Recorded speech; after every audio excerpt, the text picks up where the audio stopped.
Hello all. So in the last class we were seeing the chapter Long Walk to Freedom. Today we can continue with the remaining portion of the chapter. The day was symbolized for me by the playing of our two national anthems and the vision of white singing Kosi Sikilel e Africa and black singing Daisten, the old anthem of the Republic. So the day was symbolized for me means the day it was marked by the singing of two national anthems. Which were they? It was Kosi Sikileli Africa. The whites sung the national anthem Kosi Sikileli Africa and the blacks sung Daistem. So the two national anthems were sung there and Daistem was the old anthem of the Republic. So this shows that both whites and blacks, both of them sang, which means that now both the groups were equal. The system of apartheid had come to an end. So that is what symbolized the day. The day was marked by the end of apartheid when whites and blacks had the equal opportunity to sing national anthem. Although that day neither group knew the lyrics of the anthem they once despised, they would soon know the words by heart. So on that day, both the groups did not know the lyrics of the anthem. They once despised mean they had a very low opinion of. They did not have a good opinion. They did not have a proper opinion for that anthem earlier. And they did not know the lyrics by heart, but they would soon know it. They would soon learn the words by heart. On the day of the inauguration, I was overwhelmed with a sense of history. Overwhelmed means become emotional. So on the inauguration day, Nelson Mandela, he became emotional thinking about a sense of history. He was thinking about the significance of history there. In the first decade of the 20th century, a few years after the bitter Anglo-Boer War and before my own birth, the white-skinned peoples of South Africa patched up their differences and erected a system of racial domination against the dark-skinned peoples of their own land. So here he is saying that in the first decade of the 20th century, means that in the 20th century's first 10 years, in that 10 years, and the period before Nelson Mandela was born, at that time what had happened? The white-skinned people of that area, they patched up differences means they all came together. They all came together and erected a system. They set up a structure where they would dominate against the black-skinned people. They developed a structure where the white people are going to dominate against the black people of their own land. Okay, so that was a system that had developed in the first half of the 20th century and before Mandela's own birth. The structure they created formed the basis of one of the harshest, most inhumane societies the world has ever known. So they developed a system of racial domination, and this system was the harshest. It was a very cruel, most inhumane, it was an unkind and inhumane system, okay, the world has ever known. It was such a cruel act. Now, in the last decade of the 20th century and my own 8th decade as a man, that system had been overturned forever and replaced by one that recognized the rights and freedoms of all peoples regardless of the color of their skin. So, what had happened in the first decade of the 20th century was that a system of racial discrimination came up. Okay, that system was developed by the whites. Now, in the last decade of the 20th century, okay, now towards the end of the 20th century, in the last decade of the 20th century, and in my own 8th decade as a man means in his 80 years, Mandela was now in his 80s. So, in that period, this system had overturned forever. That system of racial domination has now stopped. It has now been overturned and it is replaced by another system where everybody would have equal rights. The whites, blacks and every people, they would have the freedom regardless of the color of their skin. So that is why Mandela became overwhelmed with a sense of history. On the day of the inauguration, I was overwhelmed with a sense of history. So what was that sense of history? It was that in the first decade of the 20th century, the system of racial domination came into existence. By whom? By the white people. They dominated against the black-skinned people of their own land, of their own country land. And now, in the last decade of the 20th century, and in his 80s, what has happened? That system has overturned. and now a new system has been developed where everyone would have equal rights. That day had come about through the unimaginable sacrifices of thousands of my people. So that day where now everybody are going to enjoy equal rights and equal freedom. So this day has been achieved due to the unimaginable sacrifices, due to the sacrifices that are beyond our imagination of my people, people whose suffering and courage can never be counted or repaid. And those are their sufferings and their courage, we can never repay them, we can never count them, it cannot be measured also. So such terribly people had suffered for this day to come. I felt that day, as I have on so many other days, that I was simply the sum of all those African patriots who had gone before me. So patriots means people who love their country and they are ready to defend for it. Okay. So on that day, Nelson Mandela had a feeling that he used to have on other days too. He felt that on other days too, that he was a result of all those African patriots who were there ahead of him, who were fighting there before him. Okay. That long and noble line ended and now began again with me. So the noble line of the people who had sacrificed, their noble line is ending now, and now a new line is beginning with Nelson Mandela. I was pained that I was not able to thank them and that they were not able to see what their sacrifices had wrought. So Mandela feels a pain, he is feeling sad that he is not able to thank them and that they could not see what was a result of their sacrifices. Wrought means achieved. So what their sacrifices had achieved, those people in the noble line ahead of him, they are not able to see that today, and Nelson Mandela is not able to thank them today. So that made him feel sad. The policy of apartheid created a deep and lasting wound in my country and my people. So the system of apartheid, it had created a deep and lasting wound. Lasting wound means one that would be there.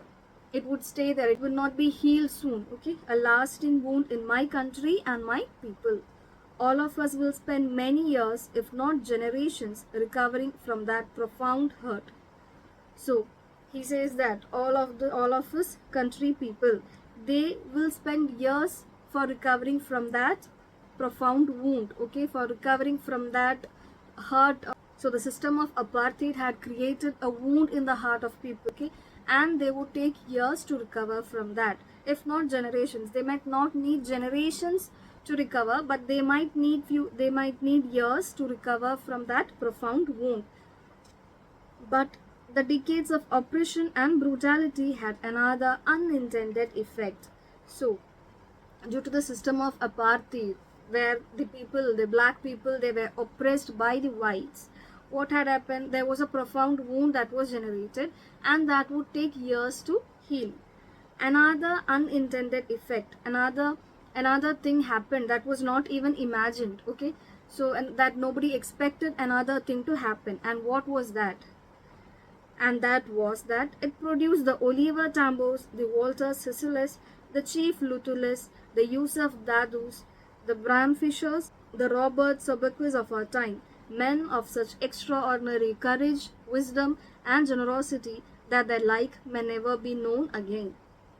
So he says that another effect of such a level of oppression was that it created people who had immense or extraordinary courage, wisdom, and generosity. He has given names of few people also. Okay, perhaps it requires such depths of oppression to create such heights of character.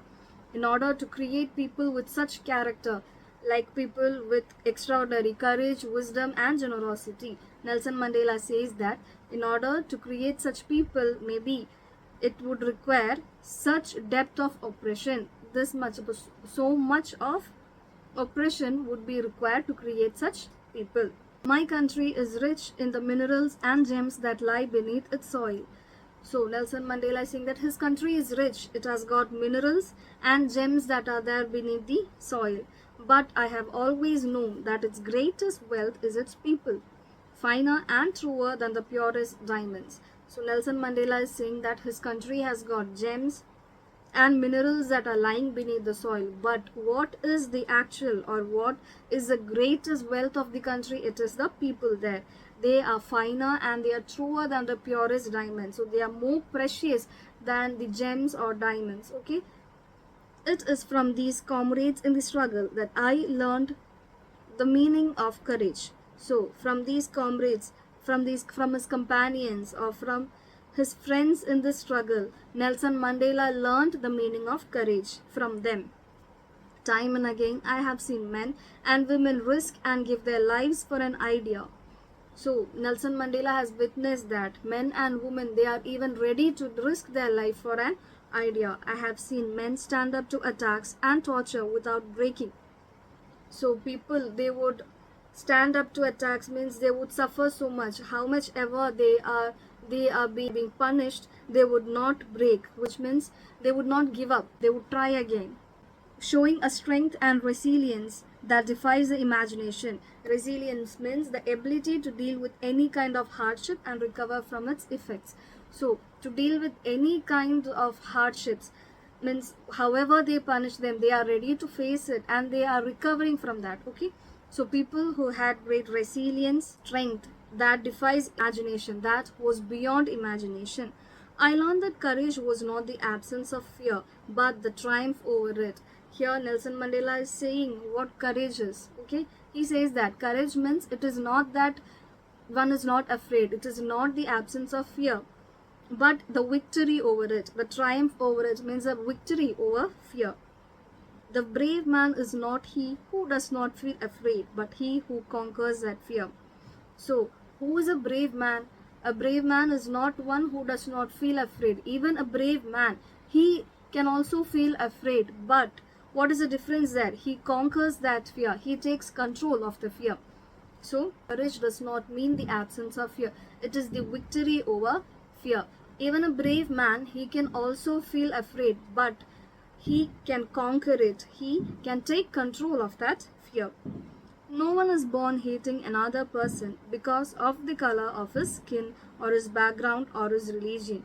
So when one person is born, he does not hate another. Okay, when we are born, we do not hate people for differences like their skin, their background or their religion.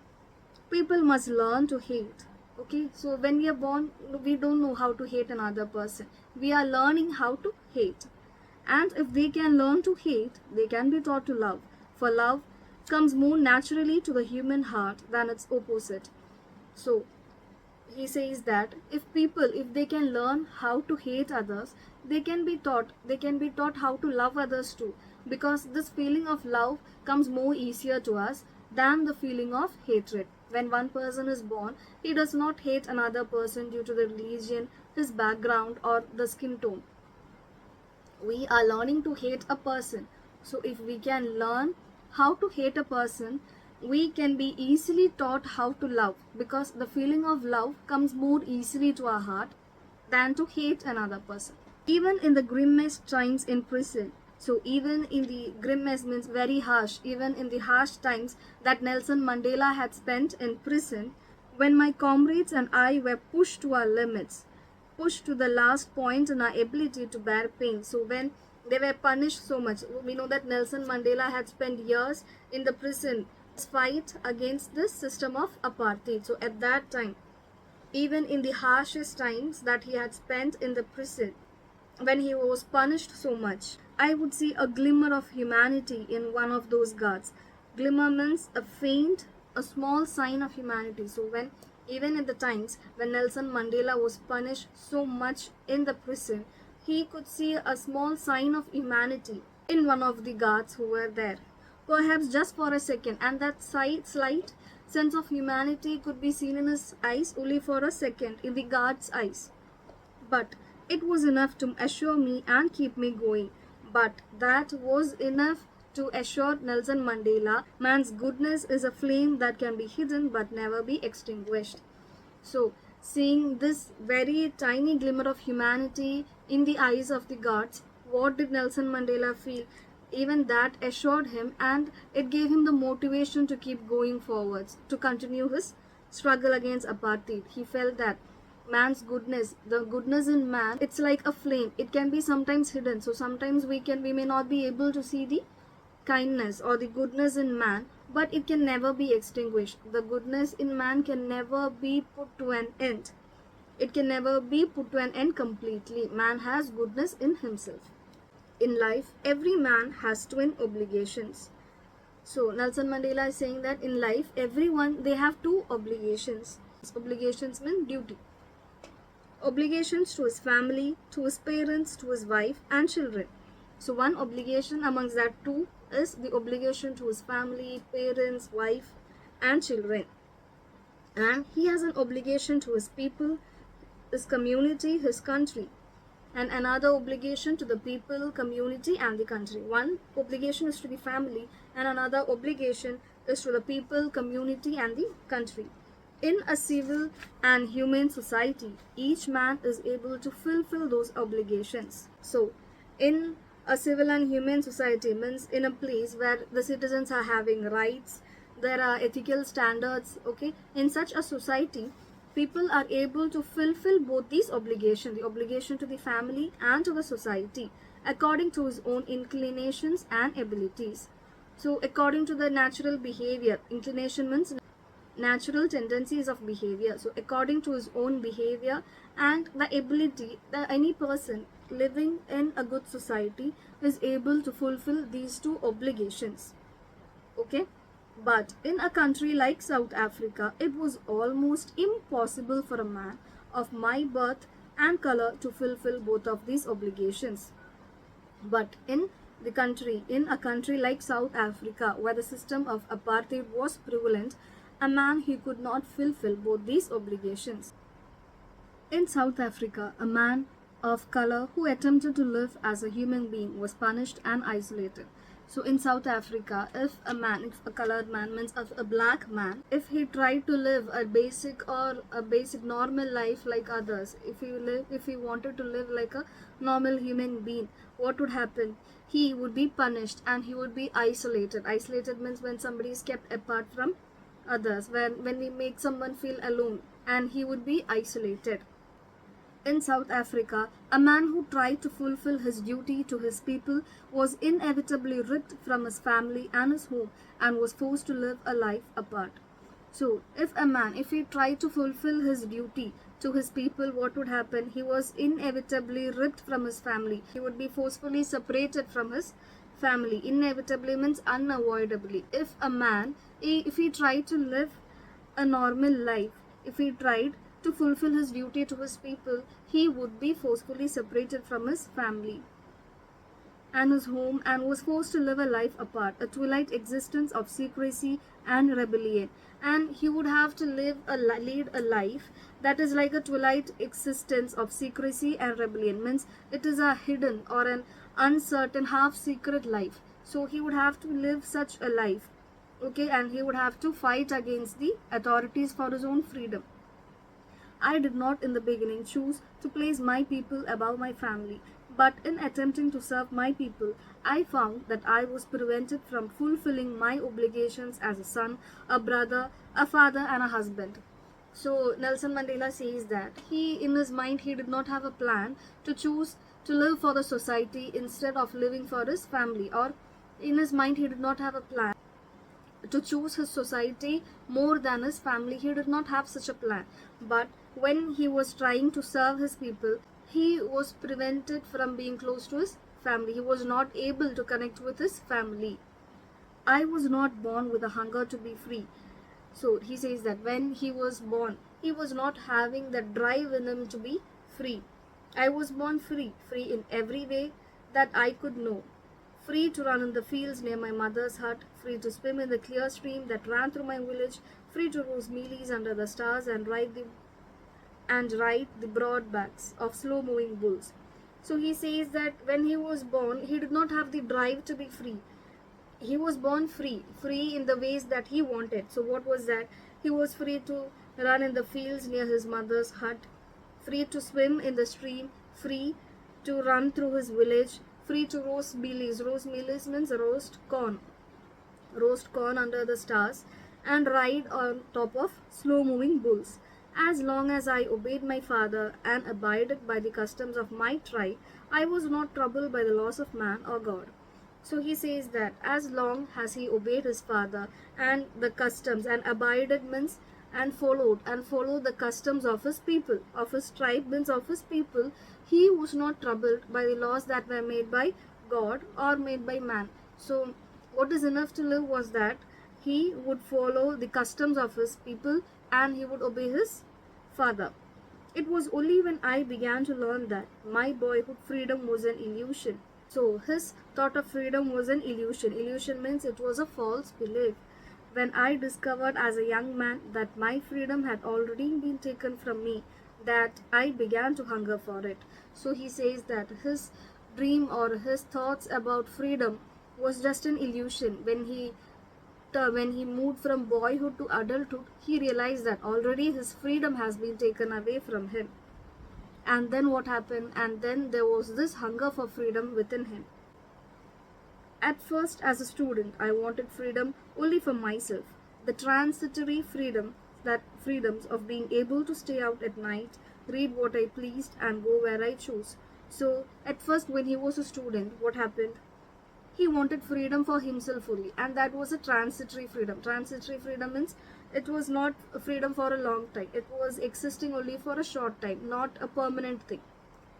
So what was the transitory freedoms that he had in his mind? It was to go wherever he wanted, to stay out at night, to read what he liked.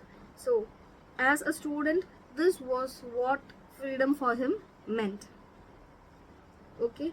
Later, as a young man in Johannesburg, I yearned for the basic and honorable freedom. So later, his thoughts about freedom changed. Okay. He yearned means he wanted something very much. He wanted freedom so much. He wanted the basic and honorable freedom of achieving my potential, of being able to perform according to one's own ability, of earning to my keep, of being able to earn for oneself, for one's basic needs, of marrying and having a family, to marry and have a family, the freedom not to be obstructed in a lawful life. So he did not want a lawful or a controlled life. He did not want to be obstructed. Obstructed means to stop. Okay, he did not want to be stopped by a controlled life. Basic and honorable freedom of achieving his potential, of being able to earn, of marrying, having family. But then I slowly saw that not only I was not free, but my brothers and sisters were not free. Nelson Mandela slowly he realized that it was not he who was not free alone. Okay, other people, brothers and sisters and other fellow beings, they were also not free. I saw that it was not just my freedom that was curtailed, but the freedom of everyone who looked like I did. So he realizes that not only his freedom was being curtailed. Curtailed means reduced. Other people who were blacks, okay, their freedom was also curtailed. Their freedom was also at stake. That is when I joined the African National Congress like I did. Okay, but then what happened? Then Nelson Mandela joined the African National Congress. And that is when the hunger for my own freedom became the greater hunger for the freedom of my people. Hunger for freedom for himself. Okay, but now that became the greater hunger. That hunger became even greater, and it became the hunger for freedom of his people. It was this desire for freedom of my people to live their lives with dignity and self-respect that animated my life. Now, he had this desire for freedom of his people. Okay, he wanted his people to lead a life with dignity and self-respect. So this animated my life means this gave new energy to his life. This transformed him. Okay, what was the transformation? That transformed a frightened young man into a bold one. That drove a law-abiding attorney to become a criminal. So he was a frightened young man. That frightened young man was transformed to a bold person. That drove a law-abiding attorney. Law-abiding attorney means someone who followed laws and regulations. Okay, and from that he became a criminal. A criminal means when he did not follow the rules that were unnecessary. Okay, actually attorney means a law professional. So here Law-abiding attorney means someone who had to obey unnecessary laws. From that, he became a criminal. Criminal means when he did not obey the unnecessary laws, he was seen as a criminal. Okay, that turned a family-loving man into a man without a home. So another transformation was that he was a family-loving man. Now he changed to someone who did not have a home. That forced a life-loving man to live like a monk. So a person who had so much compassion or desire for life, who loved life so much, he became like a monk. Monk means who sacrifices his life, who sacrifices his family. Okay, like that. He also turned from a family-loving man to live a life like a monk. I am no more virtuous or self-sacrificing than the next man. But I found that I could not even enjoy the poor and limited freedoms I was allowed. Okay, I am no more virtuous. Virtuous means having good morals. Okay, so Nelson Mandela says that he is not more virtuous or self-sacrificing than the next man. He is not exceptional or he is not better than the other person. He is like others. But what he understood is that he could not enjoy the poor or the limited freedom that he was allowed to enjoy. When he knew that other people were not having freedom, he could not enjoy the freedom that he had for himself. Freedom is indivisible. Freedom cannot be divided. We cannot set boundaries for freedom. The chains on any one of my people were the chains on all of them. So he says that when freedom is deprived from any of his people, freedom is deprived from everybody. Okay, it's like freedom is deprived from all. The chains on all of my people were the chains on me. The chains or the restrictions that were there on his people fell like the restrictions that were upon himself. I knew that the oppressor must be liberated just as surely as the oppressed. Another thing what he's saying is that the oppressed people means people who are being controlled, people who are being under control, they need to be liberated. Similarly, the oppressor, the one who controls them, they should also be liberated, even they are not free. A man who takes away another man's freedom is a prisoner of hatred. So the one who oppresses the others, he is also not free. He himself is under a prison. He is behind the bars. Okay, he is in a prison of hatred. He is blocked behind the bars of prejudice and narrow-mindedness. Prejudice means disliking somebody without any reason for that. So he is in the prison of hatred. He is in the prison of hatred, prejudice and narrow-mindedness. I am not truly free if I am taking away someone else's freedom, just as surely as I am not free when my freedom is taken away from me. Nelson Mandela says that if he takes somebody else's freedom, okay, he himself won't be free. One who takes away someone else's freedom, he cannot be free himself. Similarly, when one's freedom is taken away, they are also not free, like the oppressed and the oppressor. Okay, neither the oppressor is free nor the oppressed people. Neither of them, both of these groups are not free. The oppressed and the oppressor alike are robbed of their humanity.